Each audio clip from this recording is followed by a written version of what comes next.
Vulture ఏంటన్నా దాని ప్రాముఖ్యత ఏంటి? Yes, the importance is the endangered species కాబట్టి మనం దాన్ని చదువుకుంటాం. మరి what is mean by endangered?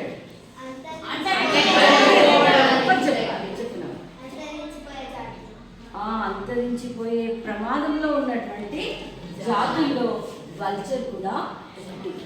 మరి అది పోతే ఏమవుతుంది? డైనోసార్లు పోయినాయి కదా, కానీ వల్చర్ మనకి చాలా most important for hour nature. ఎందుకంటే అవర్ నేచర్ స్కావెంజర్స్. ఎప్పుడు స్కావెంజర్స్ అంటే ఏంటి? కాదు నాన్న, స్కావెంజర్స్ ఎండేంజర్డ్ కాదు. స్కావెంజర్స్ అంటే రోజు మనకి పారిశుద్ధ్య కార్మికులు ఉంటారా, చెత్త చెదారము మున్సిపాలిటీ వాళ్ళు మంచిగా వచ్చేసి నీట్గా చేసి వెళ్ళిపోతారు సార్. మోర్లు అన్నీ కూడా డ్రైనేజ్ అంతా కూడా నీట్ చేసేసి ఎలాంటి దుర్వాసనలు మనకు రాకుండా చేసి వెళ్ళిపోతారు. మరి నేచర్లో వాళ్ళు చేస్తున్నారు కదా, మరి ఇవెందుకు అంటే ఈ వల్చర్స్ ఏం చేశారంటే చనిపోయినటువంటి జంతువులు ఎక్కడ కనబడితే అక్కడ వాటిని ఆహారంగా తింటాయన్నమాట. దానివల్ల మనకు ఇప్పుడు చూడండి, అప్పుడప్పుడు ఎక్కడైనా ఏదైనా ఒక గేదెనో ఏదో చనిపోతే అది కుళ్ళిపోయి వాసిపోయేదాకా, అది మట్టిలో అంటే చెదలు పట్టేదాకా కూడా అది అక్కడే వాసనలతో ఉంది కదా.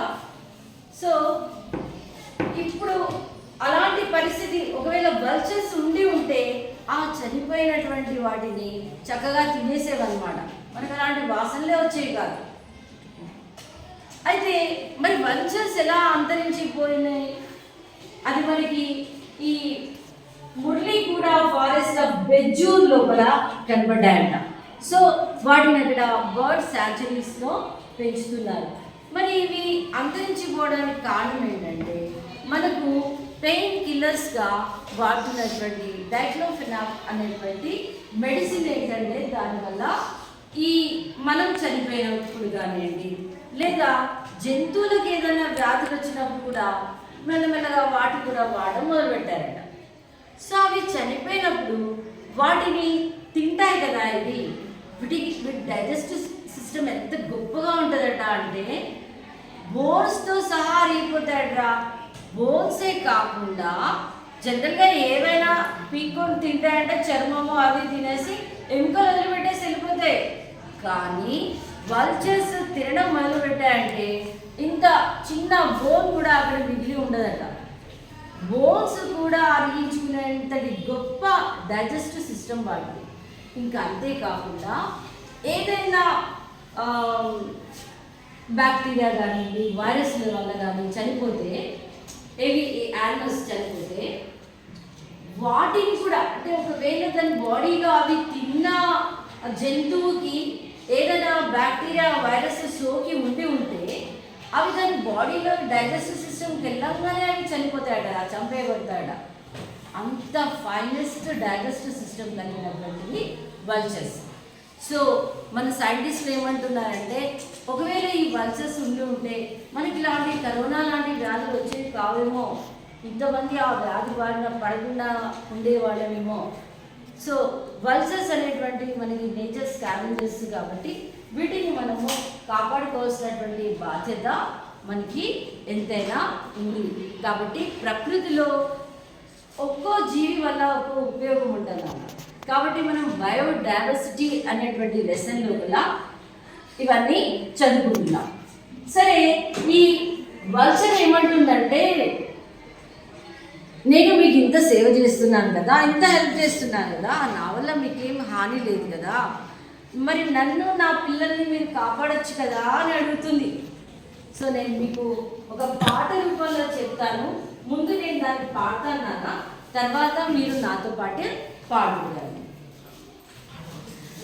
I am the vulture, I am the vulture, I am the birds of prey, but I won't hunt the animals, I don't kill the birds.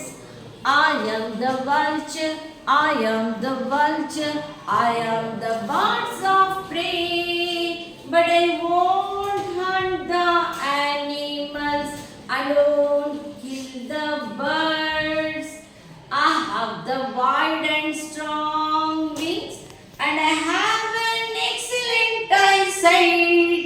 I can fly for hours in the sky to search for dead and decayed any.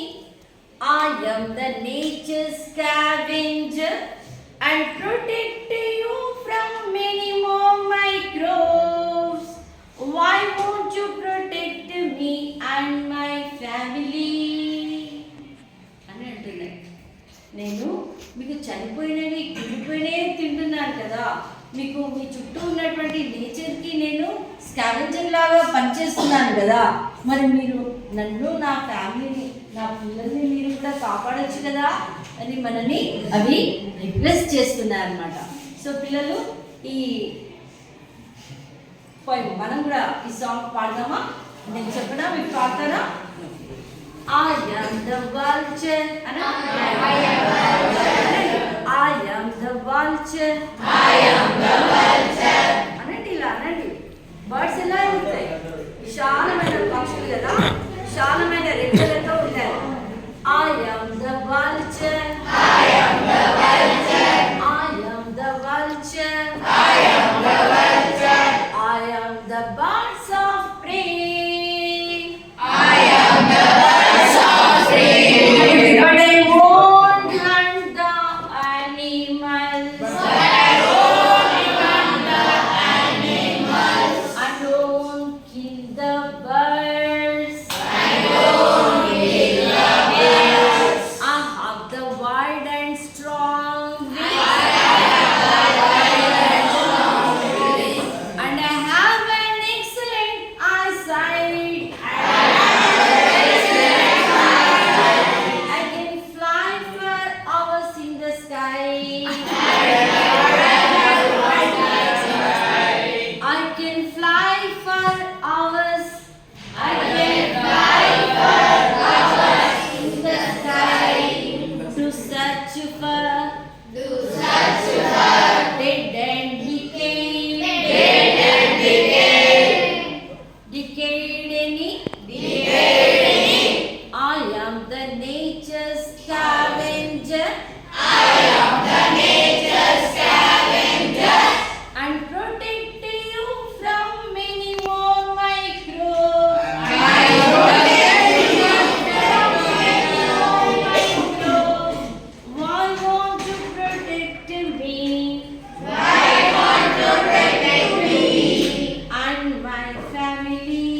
And my family. I am the vulture. I am the vulture. I am the vulture. I am the vulture. I am the birds of prey. I am the birds of prey. But I won't hunt the animals. But I won't hunt the animals. I don't kill the birds. I don't kill the birds. ఏవి తిన్నా bacteria virus లాంటివి కూడా దాని స్టమక్లోకి enter కాగానే చచ్చిపోతాయి అన్నారు కదా, ఎన్నో రోగాల నుంచి కాపాడుతుంది అన్నారు కదా, మరి అవి ఎలా అంతరించిపోయినాయి? మనం ఎవరం తినమే, వల్చర్స్ ఏవి ఆహారంగా తినవు. కానీ ఇక్కడ ఏమైందట అంటే మనం వాడే డైక్లోఫెనాక్ ఉంది కదా, ఆ మెడిసిన్ ఏదైతే జంతువులు కూడా వాడుతున్నారన్నారు కదా, అవి చనిపోయినప్పుడు వాడి శరీరాల్లో ఉన్నవి వీటి శరీరాల్లోకి వెళ్ళి అవి ఎగ్స్ పెట్టినప్పుడు వాటి షెల్స్ ఉంటాయి కదా, గుడ్డు మీద పెంకు ఉంటుందా, ఆ గుడ్డు పెంకుని పలుచబరిచి, అంటే అది గుడ్డు పెట్టగానే అది పిచ్చుకపోతుందట, పగిలిపోతుందట. సో అలా కావడం వల్ల ఇంకా అది ఏం పిల్లల్ని పొందుతుంది, పిల్లలు ఎలా అవుతాయి. సో అలా ఒకటి వాటి సంతానాలు అన్నీ క్షీణించిపోయి అలా వల్చర్ జాతి అంతరించిపోవడం మొదలుపెట్టింది అనమాట. సో అందుకని వాటిని జాగ్రత్తగా మిగిలి ఉన్న అటువంటి వాటికి అలా డైక్లోఫెనాక్ అనేటువంటిది బ్యాన్ చేసేసారు. అలా డైక్లోఫెనాక్ కానీ ఇంకెలాంటి డేంజరస్ మెడిసిన్ లాంటి వాటికి లేకుండా చక్కగా వాటికి మంచి మీట్ని ఇస్తూ వాటిని కాపాడుకుంటూ ఉన్నారనమాట. ఓకే, మరి మీరు కూడా ఇలాగా ఏదైనా ప్లాంట్స్ మీదనో, ఏ పాల పిట్ట మీదనో, ఇంకా ఏదైనా ఎండేంజర్డ్ స్పీషీస్ మిమ్మల్ని రిక్వెస్ట్ చేస్తున్నట్టుగా ఒక పాటనా ఒక స్టోరీ అయినా ఏదైనా రాస్తారా? Very good. మీ ఎంత టైం కావాలో అంత టైం తీసుకొని ఒక చక్కటి మీకు మీకు ఎలా రాస్తారో అలా తెలుగులో రాస్తారా, ఇంగ్లీష్లో రాస్తారా, ఎలా అయినా రాయండి. ఓకేనా? మీకు ఒక మంచి ప్రైజ్ ఇస్తాను. ఓకే.